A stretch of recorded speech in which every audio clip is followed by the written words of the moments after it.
आहेत किरणताई, त्यांनी सांगितलं 200 कोटी रुपये महापालिका जास्त द्यावे लागतील. अरे बाबूजी काय करत होतं प्रशासन? मला आपल्याला आपलं ऐकून बोलायचं मी आभार मानेन. तुम्ही चांगलं स्पष्टीकरण दिलं. त्याचं कारण काय माहिती का?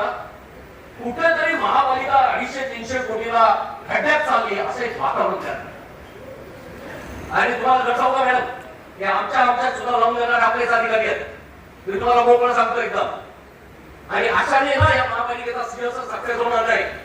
हे लावा करणारे अधिकारी थांबवा आणि यांना उभं करणार. तुम्ही कशाला येतात केंद्रामध्ये? माझी भावनी सांगितलं ते महत्वाचं आहे की हे सगळे मागायचा स्टार रेट काय पहिलं तर दिलं. परंतु तुम्हाला सांगतो व्यक्तिगत मला सुद्धा आमच्या पार्टी मीटिंग मध्ये हाच विषय झाला. 250 कोटीचा घोटाळा असेल तर थांबवलं पाहिजे. हे कोणी सांगायला तयार नाही की याच्यात रेट कमी झाला तर कमी होईल. पेट्रोल त्यावेळेस काय होतं, आता किती झालं? आता मला जॉय भाईशी बोलत होतो तेव्हा ते 90 रुपये होते, म्हणजे आता ते 70 रुपये झालं.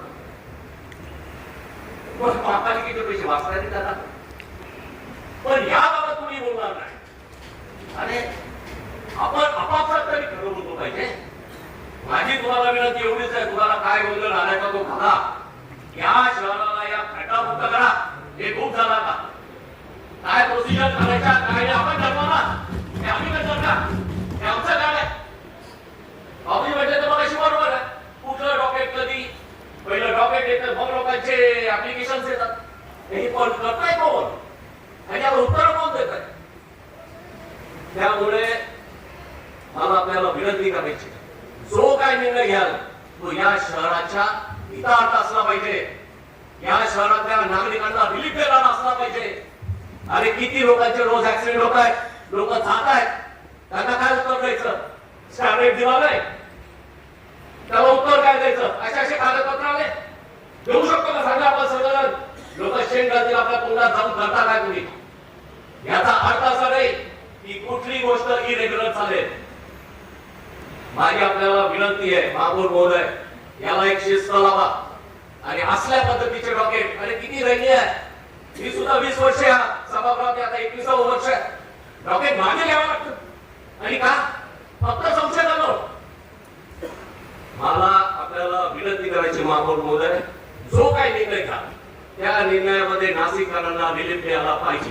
अन्यथा आम्ही जरी सत्तेत असलो तरी रस्त्यावर उतरू.